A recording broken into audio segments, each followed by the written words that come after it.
నమస్తే. జగన్ లండన్ అనగానే ఎందుకని ఏపీ ప్రజలు వణుకుతున్నారు? సో, జగన్ లండన్‌కి ఎళ్తే ఏదైనా గండం ఉందా? నిజంగా ఏదో గండం ఏర్పడబోతుంది అనేది మాత్రం వినిపిస్తుంది. జగన్ ఈ నెల 11వ తారీఖు నుంచి 30వ తారీఖు దాకా తన యొక్క కూతురు గ్రాడ్యుయేషన్ సెలబ్రేషన్స్‌కి వెళ్ళాలని చెప్పి పెట్టుకున్నటువంటి ఒక ప్రపోజల్ ఏదైతే ఉందో, విన్న దగ్గర నుంచి ఏపీ ప్రజలు మాత్రం కొంత వణుకుతున్నారు. సో, దీని గురించి మనతో మాట్లాడడానికి సూర్యదేవ లత గారు ఉన్నారు. వారిని అడిగి తెలుసుకుందాం. మేడం నమస్తే. నమస్తే మేడం, జగన్ లండన్ అనగానే ఏపీ ప్రజలు వణుకుతున్నారు అనేది మాత్రం బాగా వినిపిస్తుంది. సో, గతంలో కొన్ని జరిగినటువంటి మాట మాత్రం వాస్తవం. ఏదైతే జగన్ లండన్ వెళ్ళగానే చంద్రబాబు నాయుడు గారిని ఎత్తేసారని చెప్పేసి గతంలో మాట్లాడడం జరిగింది. అంతకుముందు కూడా ఒకసారి వెళ్ళినప్పుడు కూడా ఒక చిన్న ఘటన కూడా జరిగింది. ఇవన్నీ చూస్తుంటే ఏపీ ప్రజలు జగన్ని ఖచ్చితంగా మాతో పాటే ఉండాలి అని చెప్పేసి అంటున్నారు. నిజంగా ఏం జరుగుతుందంటే ఏం చెప్తారు? జగన్ గారు ప్రజలతో ఉంటే బాగుంటుంది అనేది అయితే అందరికీ అనిపిస్తుంది. ఎందుకంటే ఆయన ప్రతిసారి వెళ్ళినప్పుడంతా ఏదో ఒకటి జరుగుతుంది, ఏదో ఒక రకమైన ఇది జరుగుతుంది. ఇప్పుడు కూడా ఆయన అంటే ఇప్పుడు వెళ్ళాలని చెప్పి పాస్పోర్ట్ అడుగుతూ ఉన్నాడు, అది పెండింగ్ పడుతూ ఉంది. మేబీ ఆయన వెళ్ళిన టైంకి వాళ్ళ బ్రదర్ అయిన వైఎస్ అభిషేక్ రెడ్డి లాంటి వాళ్ళకి ఇప్పుడు ఆయన వెంటిలేటర్ మీద ఉన్నాడు అని అంటున్నారు అభిషేక్ రెడ్డి. కానీ అతను వెంటిలేటర్ మీద ఉన్నప్పుడు ఈయన ఉండాలనేది ఒకటి ఉంటుంది ఇక్కడ. కానీ ఆయన ఏంటి వెళ్ళిపోవాలనుకుంటున్నాడు. సో రేపొద్దున ఆయన అక్కడికి వెళ్ళాక ఇంకేమైనా అవుతుంది. వెంటిలేటర్ అంటే మీన్స్ ఇంకా మొత్తానికి దీనిలో ఉంది, ప్రాబ్లంలో రిస్క్లో ఉన్నట్టు అయిపోయినట్టు లెక్క. అంటే 90% ఛాన్సెస్ లేవనే కదా. అదిగాక వైసీపీకి సంబంధించిన క్యాడర్కి కూడా ఇప్పటికే కొంత ఉత్తర్వులు అయితే వెళ్ళిపోయాయని చెప్పి ఎవరు కూడా అభిషేక్ రెడ్డి మరణించిన అనే వార్త బయటికి వచ్చిన తర్వాత కూడా దాన్ని ఎక్కడ కూడా బయట పెట్టకూడదని చెప్పి దాని మీద ఒక హంగామా క్రియేట్ చేయకూడదని చెప్పేసి అయితే వార్తలు వస్తున్నాయి. ఎందుకనంటారు? ఎందుకంటే ఏదైతే వివేకానంద రెడ్డి గారి హత్య అయిన తర్వాత గుండెపోటు అని చెప్పిన కొంతమంది పెద్ద మనుషులు ఎవరైతే ఉన్నారో దాని తర్వాత తుడిచి కుట్లేసినటువంటి ఒక మాట మాత్రం అభిషేక్ రెడ్డి ఆధ్వర్యంలో జరిగిందని.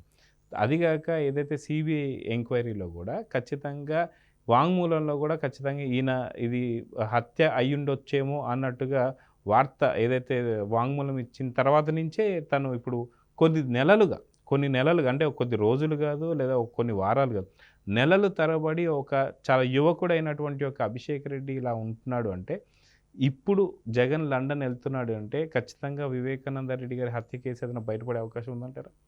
ఖచ్చితంగా ఇక్కడ మనకు ఒకటే కనపడుతుంది. ఆ కేసుకు సంబంధించి ఆ రోజున అక్కడ చూసిన వాళ్ళు ఎవరైతే ఆ బాడీ దగ్గర వెళ్ళిన వాళ్ళందరూ కూడా, ఈవెన్ భారతిరెడ్డి గారి తండ్రి అయినా సరే, గంగిరెడ్డి గారైనా సరే, ఆయన కూడా చనిపోయారు కదా. ఆయన చనిపోవటం కూడా అనుమానాస్పదమే.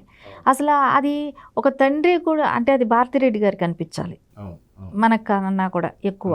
ఒక తండ్రిని కూడా దానిలో ఉన్నప్పుడు ఆయన ఎలా చనిపోయాడు అంటే ఆ ఇన్సిడెంట్ ఆయన చూశాడు కాబట్టి, అంటే రేపు ఆయన చెప్తే వీళ్ళకి ఏమైనా ప్రాబ్లమా? ఇవన్నీ చూస్తూ ఉంటే ఇంకొకటి కూడా నాకు అనిపిస్తుంది. ఇప్పుడు ఈ తిరుపతి ఘటన కూడా దీనిలో ఇన్వాల్వ్ అయ్యిందేమో, దీనిలో ముడిపడి ఉందేమో. ఈ ఏదైతే అభిషేక్ రెడ్డి ఇష్యూ, ఆయన రేపు ఏమైనా ఆయనకి అన్ఎక్స్పెక్టెడ్గా ఏదైనా అయ్యింది అని అనుకుందాం అనుకోండి, అయినప్పుడు దాని గురించి ఎవరూ మాట్లాడకూడదు. సో ఇప్పుడు హాస్పిటల్లో ఉన్నాడు, వెంటిలేటర్ మీద ఉన్నారనగానే డిస్కషన్ వెళ్ళిపోతుంది. ఎందుకంటే ఆ వివేకానంద రెడ్డి గారి హత్యలో ఇన్వాల్వ్ అయిన వాళ్ళందరూ, అంటే ఇన్వాల్వ్మెంట్ అంటే వాళ్ళు చంపిన నేను అనట్లేదు, సరే అక్కడ రక్తపు మడుగులు తుడిసినారా, లేకుంటే చచ్చిపోయిన శవాన్ని బాడీకి కుట్లేసారా, ఇలాంటి వాళ్ళు ఆ రోజు జరిగిన ఇన్సిడెంట్ జరిగిన తర్వాత వెళ్ళి ఫస్ట్ చూసిన వాళ్ళే. కానీ వీళ్ళందరూ ఒక్కొక్కరు చనిపోతున్నారు. సరే ఇప్పుడు ఈ అభిషేక్ రెడ్డి కూడా వెంటిలేటర్ మీద ఉన్నాడు. సరే మేబీ ఇతని గురించి ఇప్పుడు డిస్కషన్స్ ఎక్కువ నడుస్తాయి. సో దీనికి అన్నిటికీ మనం డైవర్ట్ చేయాలా?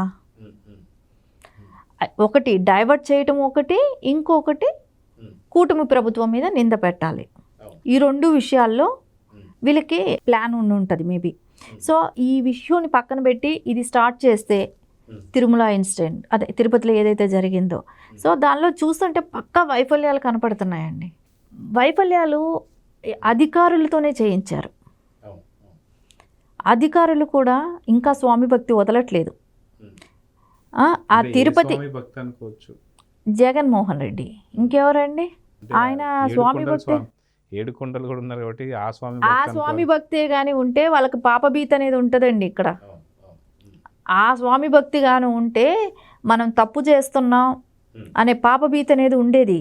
ఇక్కడ అది లేదు. ఇది జగన్మోహన్ రెడ్డి గారికి చూపెడుతున్న స్వామి భక్తి వీళ్ళు.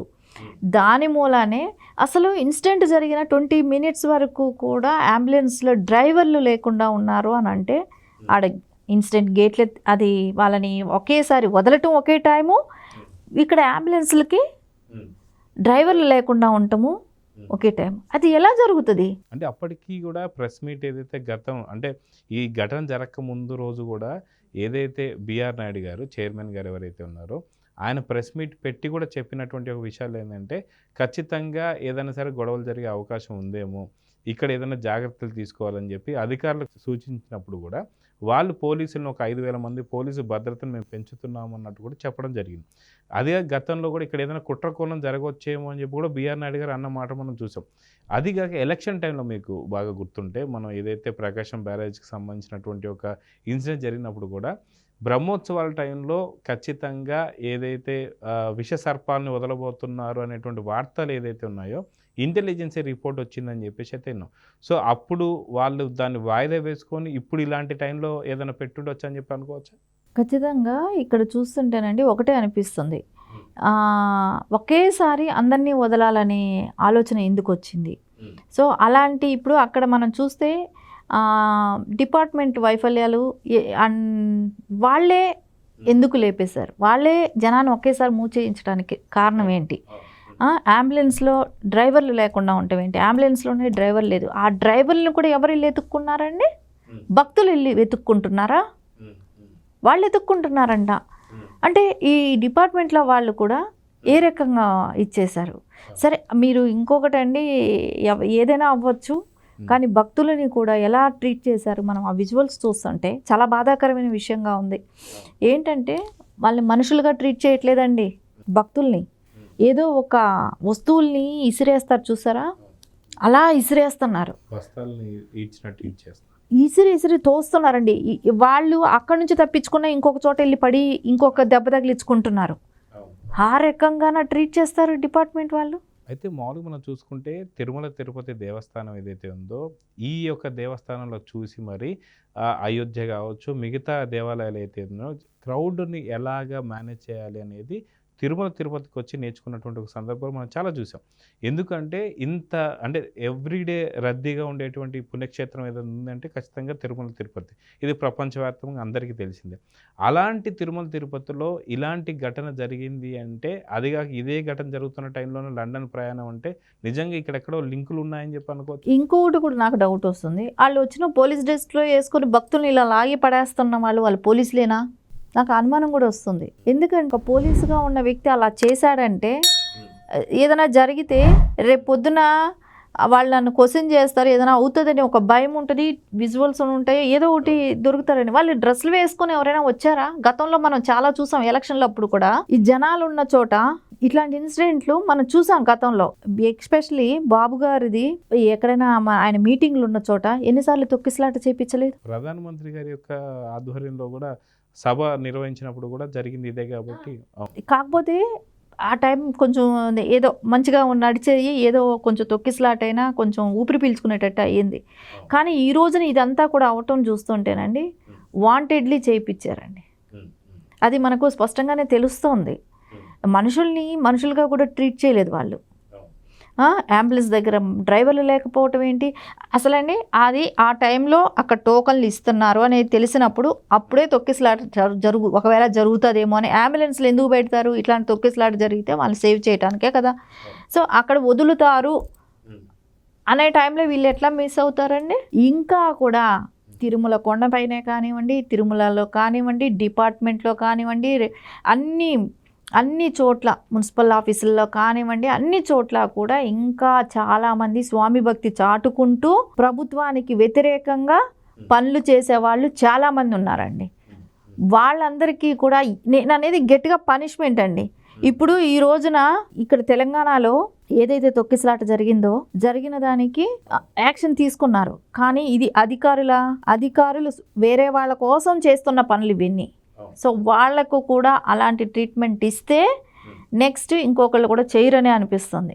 ఎందుకంటే రేపు పొద్దున ఇదంతా నారా చంద్రబాబు నాయుడు గారు 2,08,000 కోట్ల రూపాయలు మోదీ గారు వచ్చి ప్రకటించి వెళ్ళిన తర్వాత ఆ ఇష్యూని అంటే అది దాని గురించి ప్రజలు చర్చించుకోవటం జరుగుతుంది కాబట్టి దాన్ని డైవర్ట్ చేయటం, ఇలా వాళ్ళు 3 రకాల అంశాల కోసం ఏది అభిషేక్ రెడ్డి ఒకటి, మోదీ గారు వచ్చి మనకంత ఏపీకి అంత ఫండ్స్ ఇవ్వటమే కానివ్వండి, ఇంకొకటి ఈ తొక్కిసలాట జరిగితే మనం కూటమి ప్రభుత్వాన్ని ఇచ్చేయచ్చు.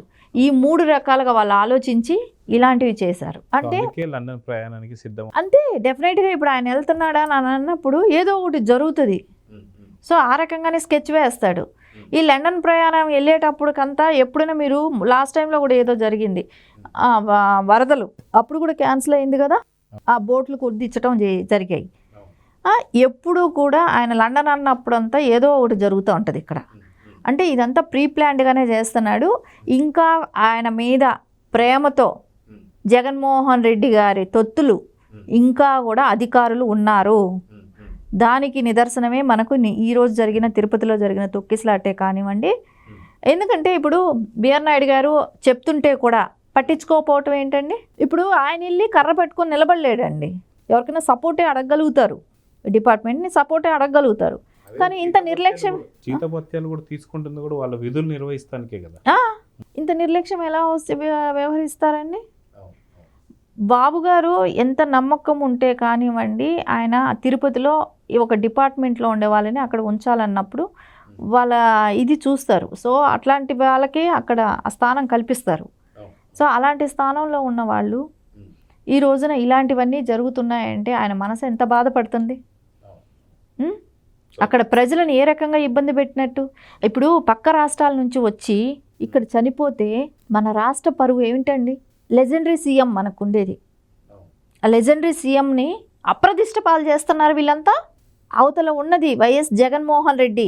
ఒక కుట్రలు ఎలా చేయగలుగుతాడని తెలిసినప్పుడు ఎంత అప్రమత్తంగా ఉండాలి. ఇప్పుడు ఒక నారా చంద్రబాబు నాయుడు గారు ఉన్న మినిస్టర్స్ కష్టపడితే రాష్ట్రం ఇది కాదండి. అధికారులందరూ కూడా ఆయనకి సపోర్ట్ చేయాలి. ఈరోజు అధికారుల నిర్లక్ష్యం మూలాన ఆ నిందలు ఎవరు మోయాల్సి వస్తుంది? ఇదంతా కూడా అండి జగన్మోహన్ రెడ్డి చేస్తున్న ట్రాప్లో అధికారులు ఉంటూ ఇలాంటివన్నీ కూడా చేయిస్తున్నట్టే కనపడుతుంది. సో దీనికి రాష్ట్రాన్ని భ్రష్టు పట్టిస్తున్నారు వీళ్ళు.